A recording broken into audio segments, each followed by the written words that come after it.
Decodificando o DNA, com Maiana Zates.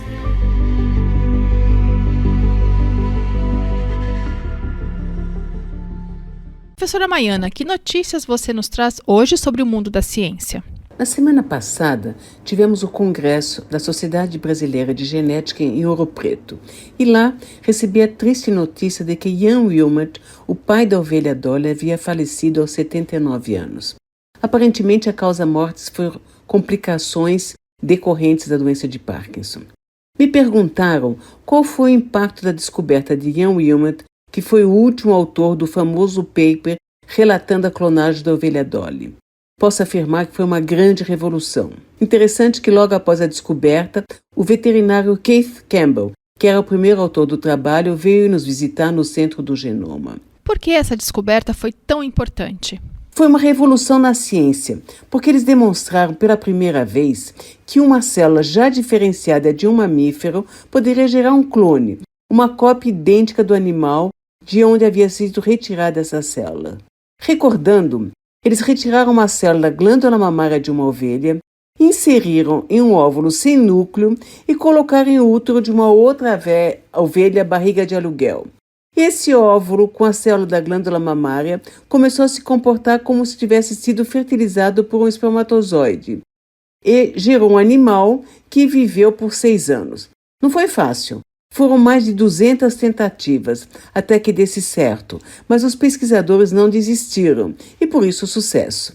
Aliás, uma das qualidades essenciais de um cientista é a perseverança. Não podemos desistir depois de um fracasso.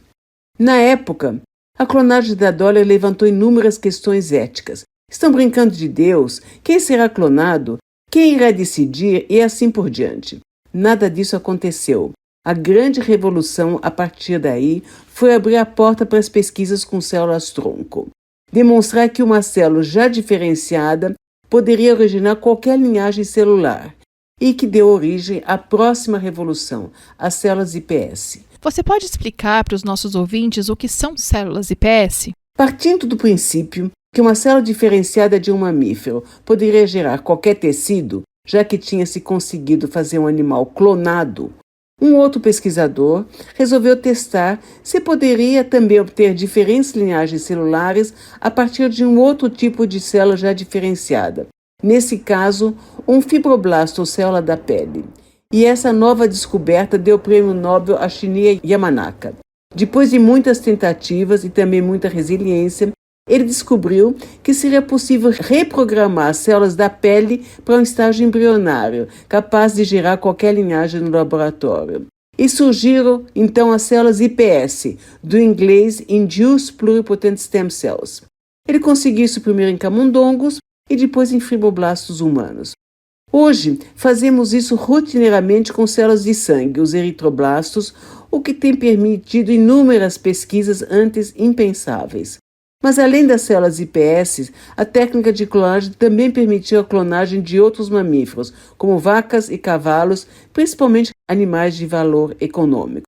Mas me perguntaram também se a descoberta da Dolly poderia ter outras aplicações para os seres humanos. E me lembrei do nosso projeto de xenotransplante, o uso de suínos geneticamente modificados para serem doadores de órgãos.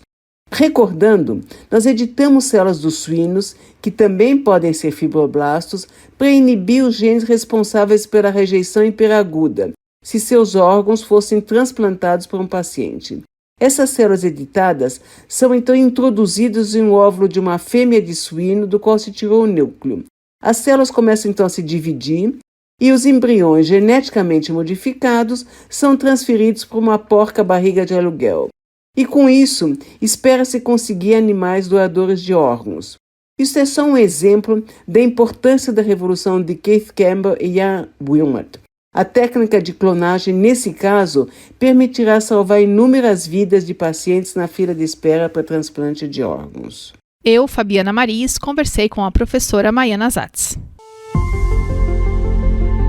Decodificando o DNA, com Maiana Zates.